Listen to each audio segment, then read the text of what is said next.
girl, Savvy Travel. Today I'm going to teach you some hacks for surviving long haul travel. One thing that I never leave home without is my noise canceling headphones. I have these foldable Anchor Soundcore headphones. They're very comfortable. They go over your ears. And I really like them. Even if I'm not using the onboard entertainment, I always have my headphones and I tend to put them on when I want quiet. I'll turn on the noise canceling even though I'm not listening to anything. I tend to sit in the aisle seat. So another hack for me is sitting in the aisle seat so that when everyone goes to sleep, I don't have to wake anyone up to get up and go to the bathroom. Some planes provide amenity kits depending on what class of seat you purchase.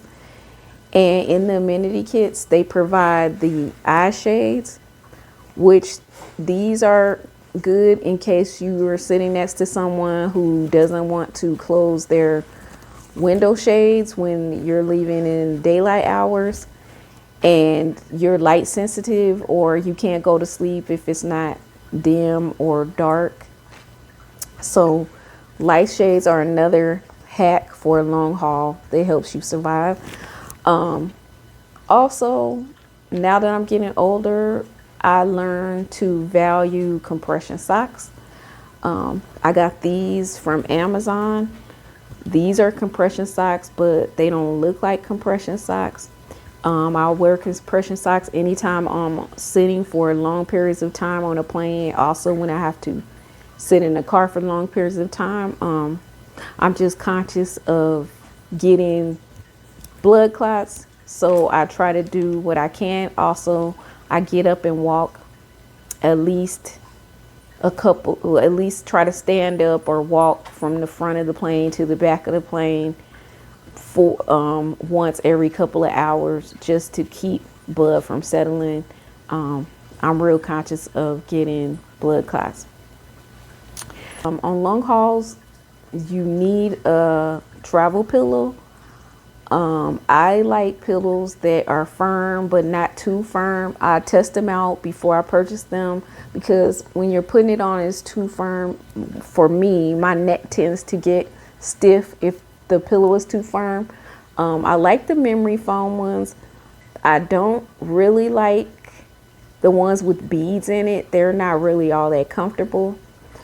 And there's also a pillow that you can blow up that it has holes in the inside of it, and that's so that you can lean forward and put your hands like this and lean forward and go to sleep if you're not in first class or business class seating, which that's very helpful. I tend to do that with a regular travel pillow. I'll put it against the back of the seat and just lean my head forward, and it's comfortable to me, and it's a comfortable way to sleep. You could try that. I also have like a routine. It's very imperative that you have a routine. Routine is, if I have to take a long haul flight, I try to pick a flight that's starting at a time when I would normally be in bed anyway.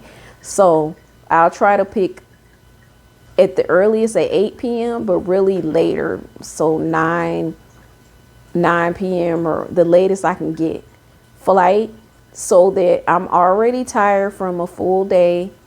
And once I get on board, get seated, they give the safety announcements, they pass out the evening meal.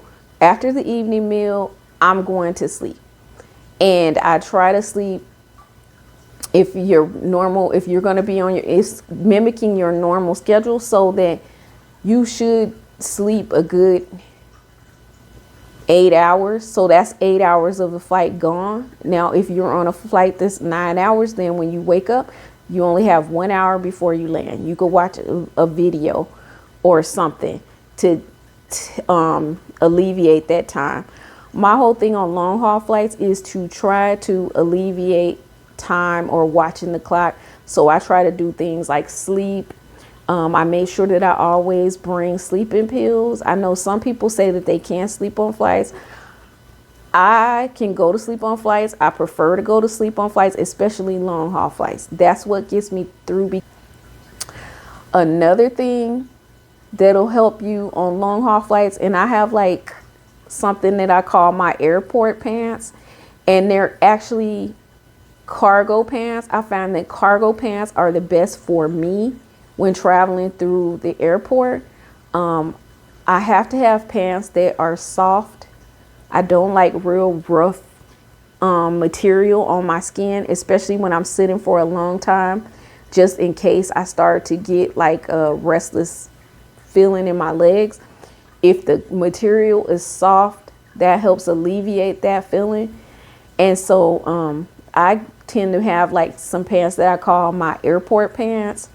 And I always wear those on planes. They're soft pants, but they're cargo pants. So that when you're running through the airport, you have IDs and passports and stuff different checkpoints that you have to go through. It's hard to be going in and out of a backpack to get that stuff. So if you have cargo pants on, the pockets are usually deep and big enough to put a passport, a phone, something that you're going to have to keep pulling out for different things without having to go into a backpack or a purse. So that's why in the airport, my airport pants are always cargo pants. I found some at TJ Maxx. They're Rachel Zoe, and I like those because they're soft. The pockets are deep. I like deep pockets for when you're sitting down in the airport or on a plane. The side pockets tend to let stuff slide out once you sit down. I don't know if that happens to everyone or just me because I have big thighs, but yeah, cargo pants for the win. So those are my hacks to get through a long haul flight, and I'll see you in the next video.